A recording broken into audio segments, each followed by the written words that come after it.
Hey, how's it going, everybody? Welcome to another edition of Sean Solo, and today I'd like to talk about Deus Ex Mankind Divided, the Square Enix Eidos Montreal RPG joint, the sequel to the Deus Ex Human Revolutions that came out like 5 years ago.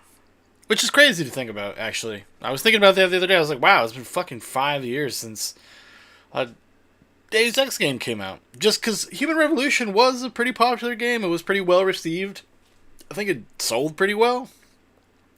But, anytime any game has anything to do with Square Enix, there's just seems like there's always just a tons of problems and delays and internal turmoil. I say that 5 times fast. Internal turmoil. I can't even say it once. Yeah, so I got to play the game. I played it actually a few weeks ago, around when it came out. And I'm just getting around to doing it now because, I don't know, depression and apathy. It's a beautiful concoction. You should try it sometime. But I've drank a lot of coffee this morning, and I was like, I gotta do something. I gotta get this out. I gotta get this energy. I gotta do something with it. So I'm gonna record some shit and talk about some video games, man. And ladies, whatever. Don't do drugs. Don't eat pigeons. Deus Ex Mankind Divided is a video game, and I enjoyed it. I liked it a lot. If you like Human Revolution, I think you're going to enjoy it too, honestly. It is more of the same, but I think there was just been enough time in between both of them that it doesn't reflect too poorly on the game. Like, say if this had come out like a year and a half to 2 years after Human Revolution, I think people might have a slightly more negative take on it. Because as much as it does, and it improves a lot, and we're going to get into some of that stuff. It really is, it feels like good iteration. It feels like doing what like sequels kind of should do. It feels kind of the same. It's kind of got that same, the approach to the way to do things, but like everything has just been betterized, we'll call it. Everything has been augmented. There you go. That's called synergy. Everything's been augmented to just kind of improve the overall experience. And let's just start talking about it. I'm gonna before I get into things, I'll talk about the microtransactions and the controversies surrounding the social aspects of the game. I'll talk about that kind of on the back end because I gotta get a little spoilery. So for the first little bit here, I'm just gonna talk about mechanics and general feelings about the game, and you can either listen to it or not.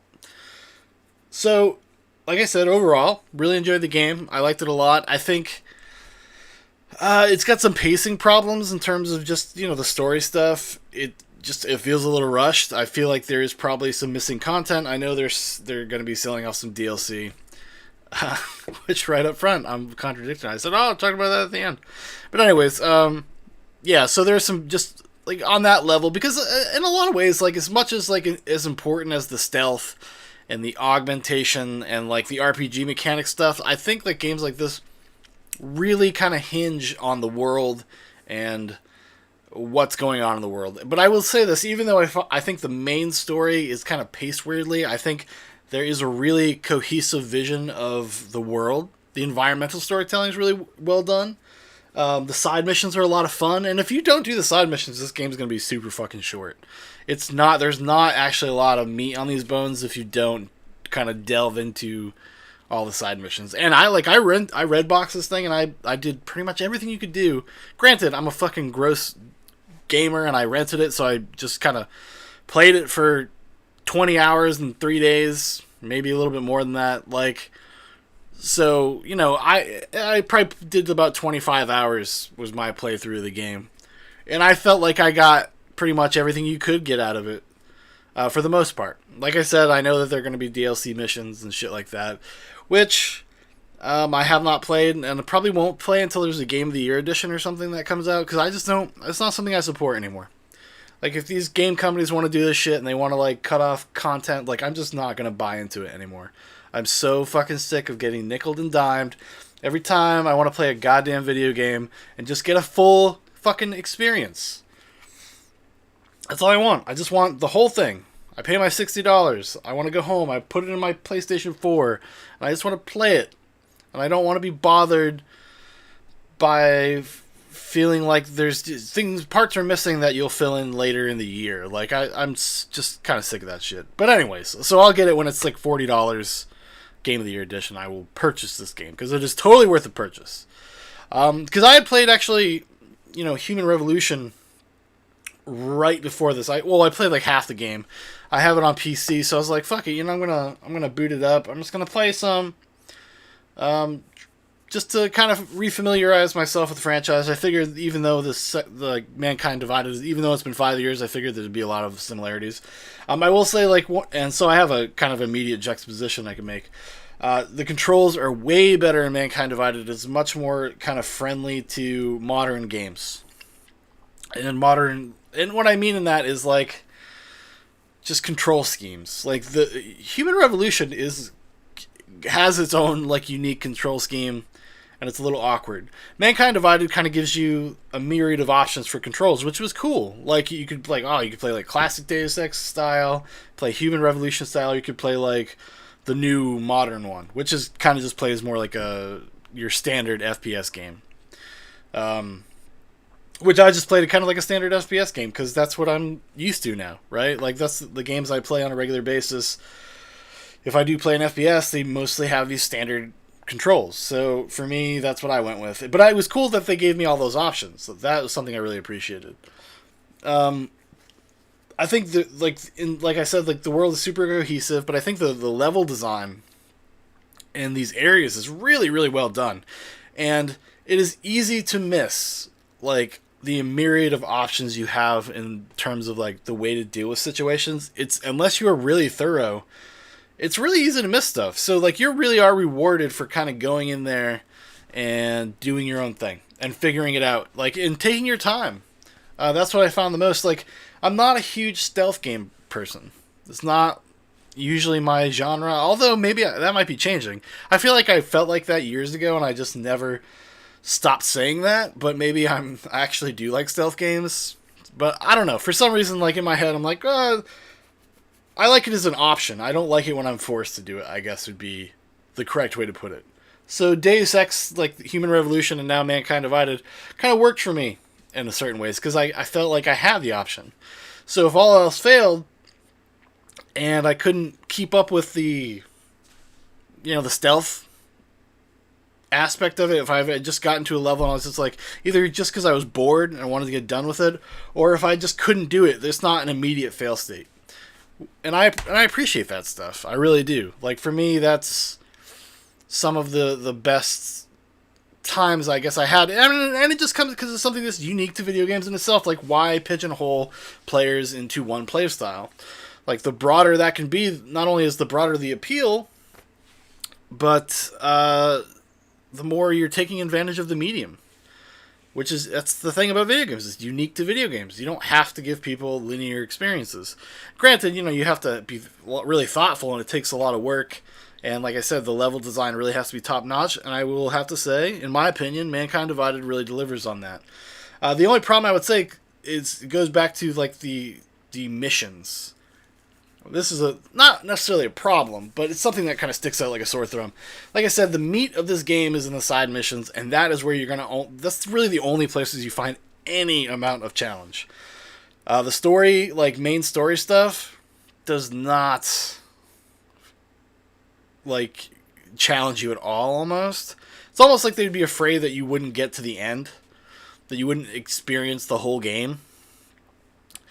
So I feel like they really pulled back on that stuff and kind of saved really like the hardcore Deus Ex experience for those who are going to go out and do all the side missions and stuff. That's really where it felt like a action stealth RPG the most. If you play through just the story stuff, it feels a little bit more like a regular first-person shooter game, and you can play it as such. You're not overwhelmingly rewarded or really encouraged to be stealthy at all, even like contextually to the story, which we'll get into a little bit at the end here. I guess I might as well just get into spoilers now. Outside of this, one more. I got to talk about the augments, I guess, because that's a pretty big part of the game. I think the augments are pretty great, but like I said, I think their upgrade system is a little broken. It was really easy. I was so overpowered by the last, I don't know, like a little over a third of the game because I had just done everything. I went through, I was doing all the side missions. Granted, I'm a grinder and I will go out of my way and I will do like tons of shit.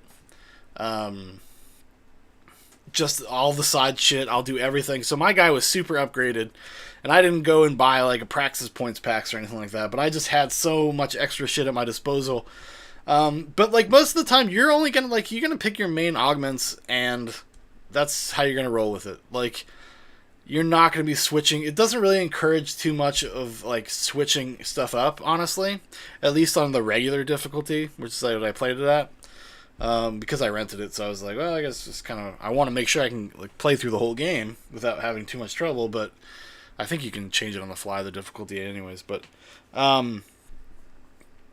so I kind of like picked my augments and I kind of just stuck with it.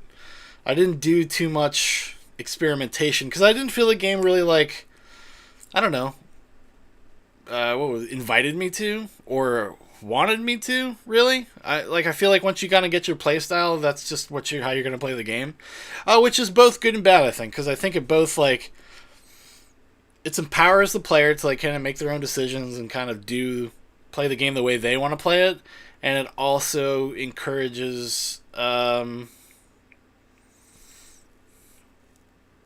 like I don't know, just it encourages you to get creative if you so choose. And that's the big thing about these games. It's really all about choice, and I think that Deus Ex Mankind Divided really excels in that, in the choice like kind of arena. It feels very video gamey, and I kind of appreciated that in a way. In a world where every game now is trying to be like super cinematic and make all these, or either super cinematic or super retro, but they still want to like tell these like I don't know, thought-provoking tales of humanity and stuff, and I enjoy all that stuff. But I feel like this is the most video gamey game I've played in a while. Of these first-person like RPG type experiences, and I kind of like that honestly. The only thing that was like not, I mean, it even kind of has like levels, which is not you're not used. I'm just not accustomed to it anymore. Even in games that I don't know, even like in more traditional like open world games, you don't ever feel like you're playing levels. But this one kind of did, but I liked it. I liked that because I felt like I could go into like a quote unquote level, and my kind of ADD like grind or yeah, ooh, kind of grindy nature. Like I can go and like take advantage of that and go through a level and get everything I want out of the level before leaving. I don't feel like if I missed something is because I didn't care. So I don't know. I enjoyed that. I enjoyed that aspect of it. The reason, like I would say though, like I said, you are super overpowered when it comes to your abilities. By the end, you're gonna have so much available to you. The game kind of turns into a joke.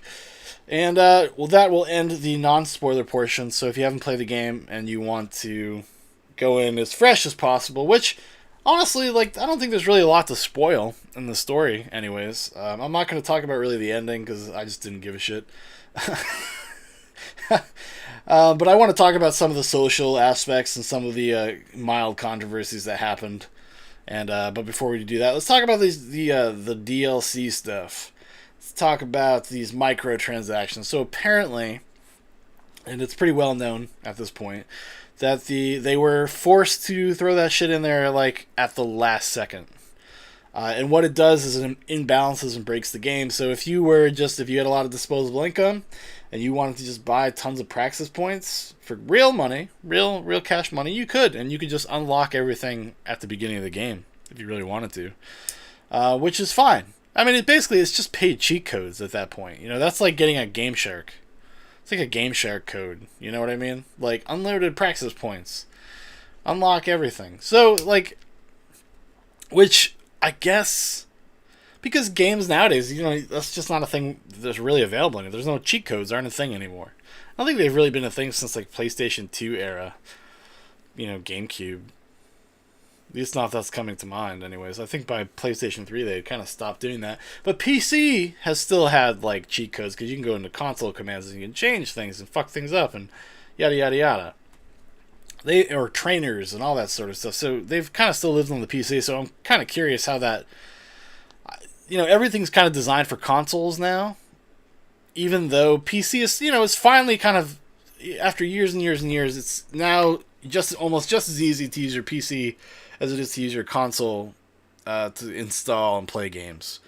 Consoles were always about convenience. Even myself, somebody that is mildly computer savvy, like I'd rather pop in a disc and sit on my couch. I prefer playing games that way. I have a hard time sitting at a fucking desk and playing games. And it's just because, and it used to be the opposite. I grew up as a PC gamer, if you will. I grew up playing PC games. It wasn't until like the PlayStation 3 era that I really became mostly console player because I didn't have a PC for years. I didn't have access to a PC. If I had friends, they had consoles. So like, when I didn't have a console, they had consoles. So like, I just ended up playing everything on there. So I'm wondering how that ecosystem works because it seems like it's completely built for console players. Like, I'm talking about like praxis, like selling you praxis points and stuff like that. Because I imagine the PC community, I mean, that's got to be a really easy hurdle to overcome if you were so inclined, But yeah, let's talk about the some of the criticisms of this game and some of the social aspects. So like, it's caught shit for years. Like, this game is just controversy after controversy for, like, kind of innocuous things. In my opinion, for doing what good sci-fi does, right?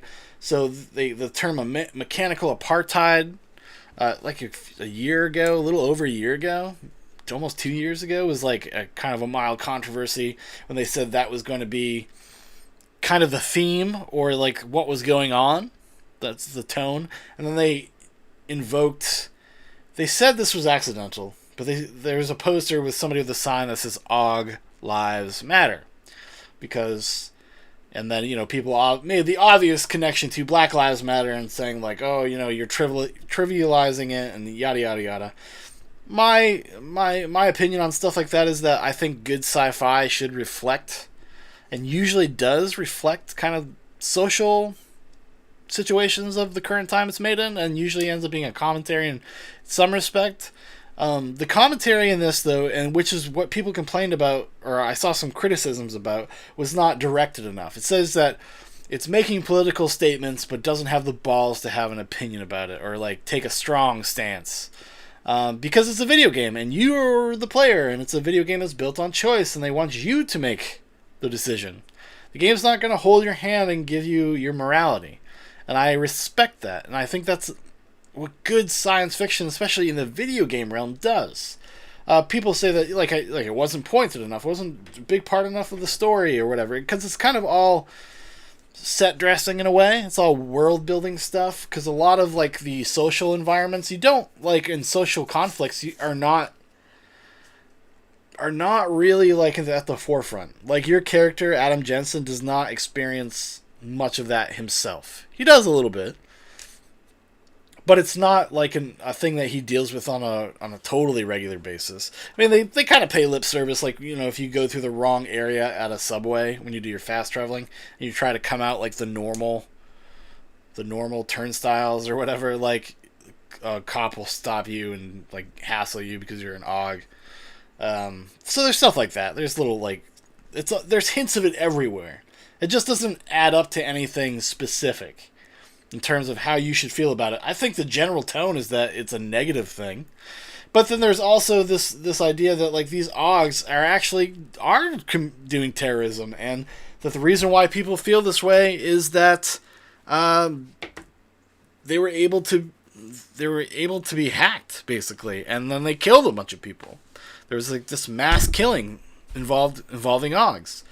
And a lot of people had a problem with that story point, because it says it makes it too easy to side with, like, the state, basically. Or that, like, it just is an inconsistent argument. But I think what it's trying to do, and, in my opinion, I think it did it fairly successfully, if you play everything.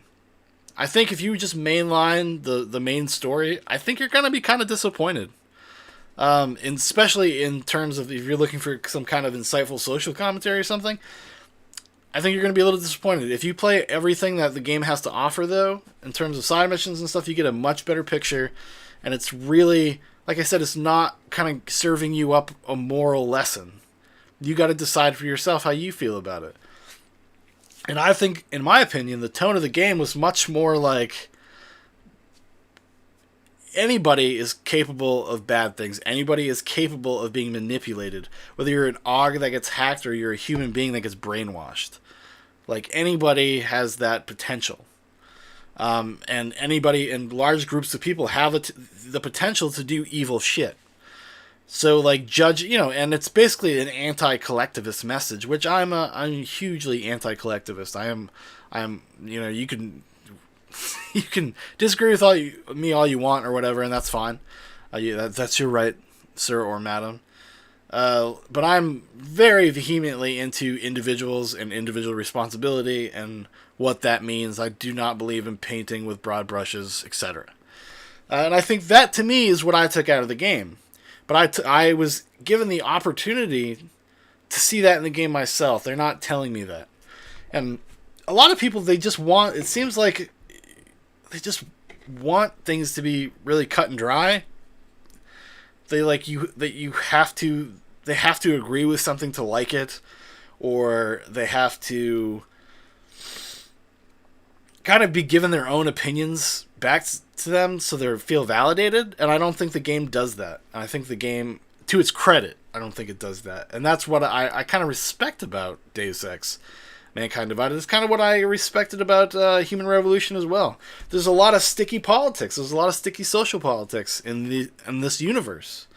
And I think it succeeds in being kind of messy and sticky. Like, I respect that. I like that.